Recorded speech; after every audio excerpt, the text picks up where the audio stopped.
Assalamualaikum warahmatullahi wabarakatuh. Waalaikumsalam warahmatullahi wabarakatuh. Masya Allah. Pemirsa yang ada di rumah, bagaimana kabarnya hari ini? Semoga kita selalu diberikan kelancaran dan kesehatan oleh Allah Subhanahu wa Ta'ala. Dan kembali lagi bersama saya, Yuda Putra Pratama. Dan bersama saya, Adelia Dara. Dan saya Tiara Nabila. Bersama Fajar Berkah. Pasti berkah. Masya Allah, Masya Allah. Dan pastinya hari ini kita sudah ditemani oleh Ustadz Eri Abdurrahim. Wah, ini Bapak boleh sapa-sapa dulu mungkin ya. Assalamualaikum warahmatullahi wabarakatuh. Pemirsa di rumah semuanya, semoga sehat selalu. Alhamdulillah ya, udah didoain loh belum apa-apa ya sama Ustadz Eri. Oke nih, di sini juga kita akan membahas tentang apa nih, Ti? Nah, pemirsa di rumah, khusus untuk episode kali ini kita akan membahas mengenai ujian Allah untuk manusia. Nih Yuda sama Dara udah tahu belum? Waduh, Udah tuh Ya, harus tahu dong ya. manusia. Tapi supaya lebih gimana ya, memvalidasi gitu, kita tanyakan langsung. Ayo kita mumpung ada bertanya-tanya. Pak Ustadz. Bertanya Ayo, ya. mulai dari siapa nih? Saya dulu Udah deh. siap Oke. Saya ini udah mempersiapkan pertanyaan banyak banget. Wow. Dimulai Luar biasa. seputar ujian nih. Oke. Dengan Pak Ustadz. Yang Ya. pertama adalah kita kan tahu nih bahwa manusia itu ada ujiannya yang diberikan oleh Allah. Tapi terkadang ujian itu berbeda-beda nih Pak Ustadz. Iya. Kira-kira bentuk-bentuk ujian itu apa saja sih Pak Ustadz? Oke, berbicara tentang ujian, maka setiap orang pasti punya ujian tersendiri, ya. Baik itu senang ataupun sulit. Jadi ujian itu ada ujian dalam bentuk kesenangan, ada ujian dalam bentuk kesulitan. Dan Allah yang paling tahu, kita ini cocoknya ujiannya yang apa. Makanya kalau ada orang diuji, tidak ada yang namanya ujian itu di luar batas. Semua ujian itu sesuai dengan kapasitas dan kemampuan kita. Itu Iya. sesuai dengan apa yang difirmankan di dalam Al-Quran. La yukallifullahu nafsan illa wus'aha. Allah tidak bebankan ujian kecuali ujian tersebut sesuai dengan batas kemampuan. Nah, apa saja ujian-ujian yang Allah pasti akan gulirkan kepada manusia. Jadi setiap orang, setiap kita pasti akan mendapatkan ujian sesuai dengan apa yang difirmankan oleh Allah Subhanahu wa taala dalam surah Al-Baqarah ayat 153.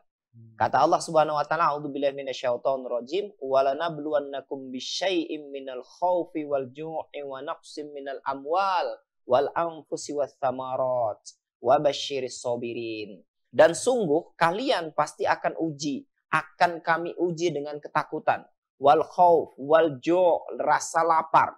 Jadi semua kita pasti pernah mendapatkan ujian ketakutan, kelaparan, wal khaufi wal ju'i wa naqsim minal amwal, berkurangnya harta, berkurangnya rizki, ya kan? Wal anfus, dan kemudian berkurangnya nyawa, wath thamarat, dan kemudian berkurangnya tidak jadi panen istilahnya. Kalau kita gagak, kalau kita bercocok tanam, bertani, kemudian pertaniannya tidak jadi manen. Jadi ujian ketakutan, kemudian berkurangnya harta, kemudian kehilangan seseorang yang kita cintain, kemudian habisnya harta kita, ya, wathamarat, dari buah-buahan, itu pasti ujian-ujian yang akan Allah gulirkan kepada setiap hambanya.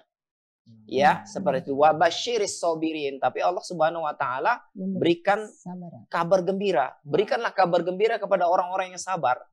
Nah, ketika diuji, siapa orang sabar? Qalu inna lillahi wa inna ilaihi raji'un.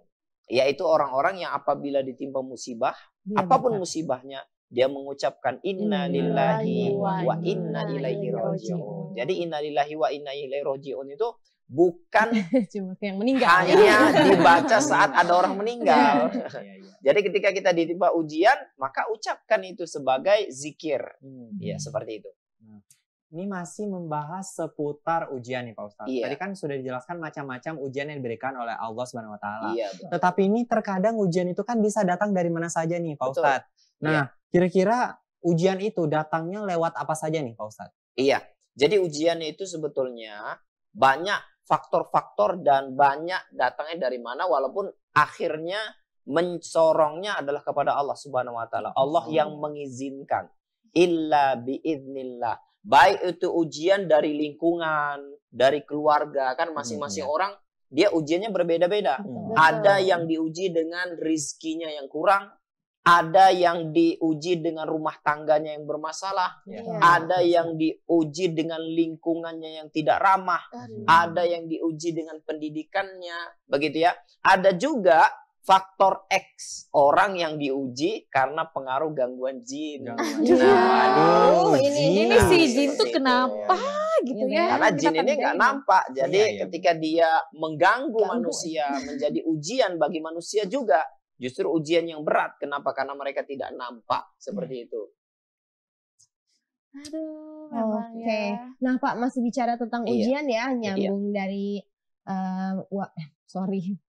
nyambung. Nah ini ada nih, kan tadi kita dikatakan juga tentang ujian yang berupa kenikmatan. Nah itu cara ngebedainnya, kenikmatan ini sebenarnya pemberian dari Allah sebagai kebahagiaan atau sebagian ujian tuh kayak gimana sih Pak? Iya, jadi kata Allah Subhanahu wa Ta'ala, engkau pasti akan diuji bisyarrin, dengan sesuatu yang baik, bisyarrin wa khairin, gitu ya. Diberi ujian dengan kebaikan ataupun diberi ujian dengan keburukan. Nah, dalam hadis Rasulullah SAW pernah mengatakan, ajaban li amril mu'min, innahu amruhu kullahu khair. Ya, sungguh ajaib sekali perkara orang-orang yang beriman kepada Allah. Semua perkaranya baik. Kalau dia diuji dengan kesulitan, kepayahan, kemudian dia bisa bersabar, maka kemudian dia menjadi manusia yang terbaik, orang yang paling beriman. Nah, ketika diuji dengan keburukan, ya, diuji dengan keburukan, dia kemudian bersabar, maka dia jadi manusia yang terbaik. Diuji dengan kebaikan, maka kemudian dia bersyukur dengan ujian kebaikan tersebut, maka dia menjadi manusia yang terbaik juga. Ya, jadi ada orang yang diuji dengan kebaikan, ada orang yang diuji dengan keburukan. Sekali lagi bahwa Allah yang paling tahu ujian yang sesuai dengan hambanya itu adalah ujian yang bagaimana. Nah, seperti itu. Masya Allah, ternyata seperti itulah ya, seputar ujian nih. Tapi kita baru membahas seputar permukaannya aja nih. Jadi kita harus lebih lanjut membahas, tapi sabar dulu ya, sabar dulu ya. Pemirsa yang ada di rumah tetap bersama kami, bersama Fajar Berkah. Pasti berkah.